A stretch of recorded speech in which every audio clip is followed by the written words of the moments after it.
Hey y'all, welcome back to another episode of Any and There's Always a Disney Guide.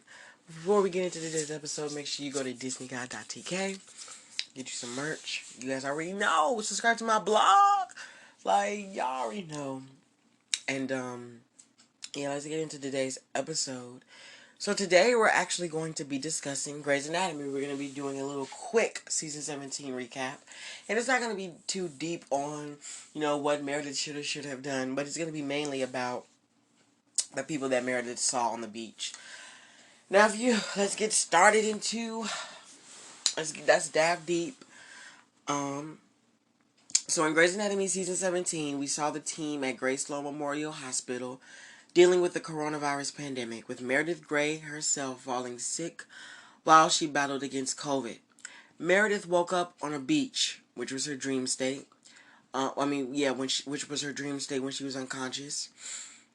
On a beach where she reunited with some of her dead friends, her deceased characters, and also shared some time with the others close to her that are still alive.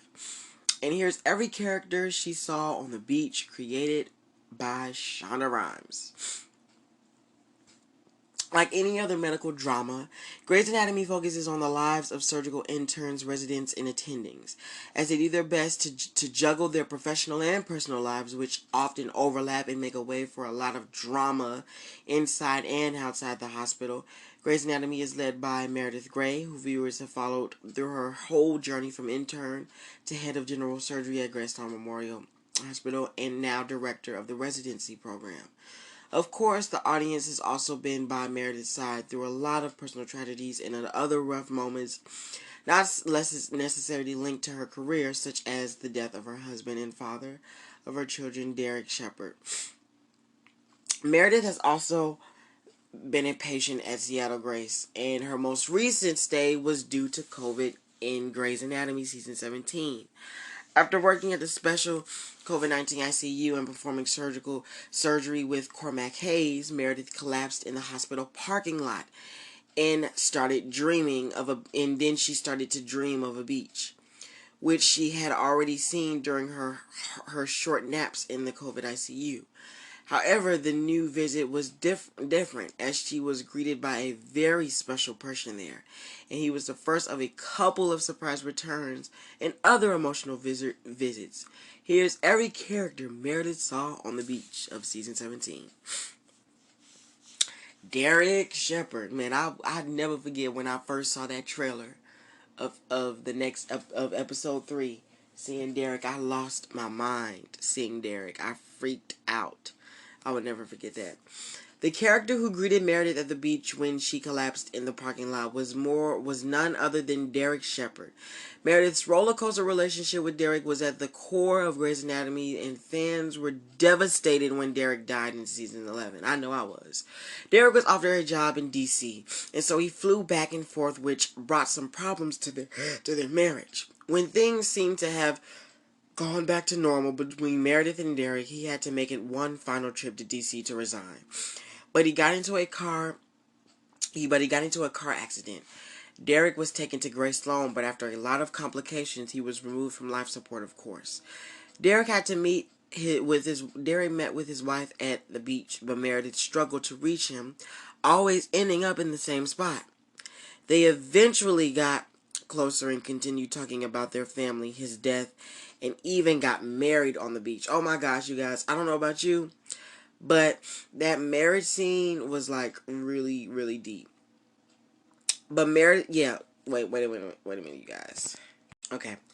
And he convinced her that she had to go back as their kids needed her, all while the audience got to see more of the show's main couple again.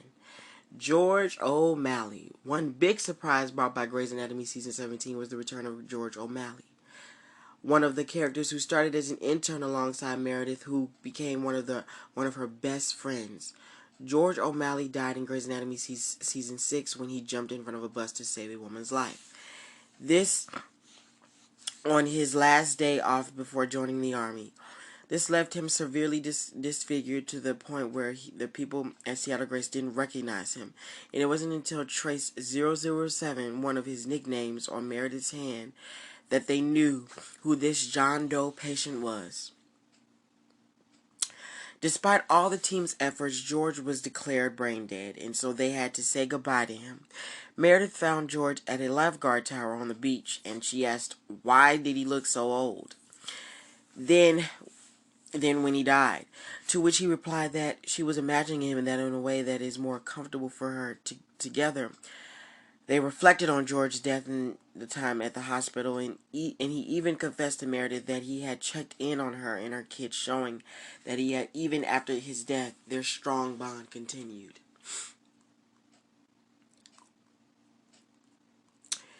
Um, Richard Webber was also another person. He was one of the people who were alive to be on the beach with Meredith. Meredith and Richard's relationship were a little weird. I'm not gonna lie about that, because that was that was his father. I mean, that was her father. Well, yeah, no, stepfather, I would say. No, you know what? It's kind of difficult, but their relationship was a little weird over time. But as over the seasons, their relationship have definitely gotten stronger as father and daughter. So yeah, they definitely developed a really close father and daughter like friendship. Miranda Bailey. Miranda Bailey is also one of the few characters from Grey's Anatomy season 1 who are still part of the show, because everybody else has left. And as such, she has also developed a strong bond with Meredith, but the road to that was definitely not easy, because Bailey is in charge of all of them, and y'all know, if y'all watch season 1 through 9, y'all know Bailey was very tough. Just like Richard, she appeared on the beach when Meredith became aware of her presence, and she confided on an unconscious Meredith that her mother had just been admitted to the hospital, and she is suffering from Alzheimer's. But she didn't say anything to her or Richard, so she wouldn't open old wounds, as Meredith's mother also had Alzheimer's. Andrew DeLuca. Andrew DeLuca met his fate in Grey's Anatomy season 17. And that's what brought him to the beach, unfortunately. Um, DeLuca was romantically involved with Meredith a couple of seasons before, but he struggled with his mental health, showing signs of mania, just like his father. Although their relationship came to an end, he stayed by Meredith's side through her battle with COVID. But at the same time, he was investigating a human trafficking case, which led to him being stabbed and to his eventual death at Grey Sloan. DeLuca appeared on the beach while he was still being attended to at the hospital, and asked Meredith if they were still alive. As doctors continued to try to save him, DeLuca and Meredith built a sandcastle, and he opened up to her about how she made him feel. DeLuca's mother suddenly appeared and called out for him as he and Meredith watched the sunset. And that was when he and Meredith realized his time had come. And so they said their goodbyes before he ran towards his mother and left with her. And that's why he died on the table in in at the end of that scene. Cormac Hayes was another one, which was the person which was the person Meredith was supposed to go on a date to that night, but she collapsed. Cormac was just there telling her about her kids, and how they missed her, and how they smiled and talked about certain things, yada yada yada. Let's get to Lexi Gray and Mark Sloan. Mark Sloan didn't really have a close relationship to her. The only technical relationship was really through Lexi. And let's get into Lexi Gray. Lexi Gray also showed up in The Beach in Grey's Anatomy season 17. Meredith immediately disliked Lexi as soon as she arrived at the hospital as an intern. And as hard as Lexi tried to build a relationship with her, Meredith just wouldn't let her in. After a lot of trouble, they became close, but Lexi was killed in a plane crash in Grey's Anatomy season 8. It was only fitting then that Lexi made an appearance at the beach during Meredith's COVID-induced dreams, in which she made Meredith understand that she's allowed to enjoy her life during a pandemic, and that having a life and a body is a reason to celebrate. Yeah, like I said, the last person was Mark Sloan. Mark Sloan's connection was really through Lexi Gray, honestly. So don't have to get into that. But yeah, Grey's Anatomy season 17 was a good season, but it was also a deep season as well. But it was definitely a great season. I hope you enjoyed today's episode. Make sure you like, subscribe, and I mean not like, but follow and subscribe to this podcast on both Google and Spotify, and yeah, and go check out my website. Get you some merch. Yeah, thank you for listening in, and bye bye, guys.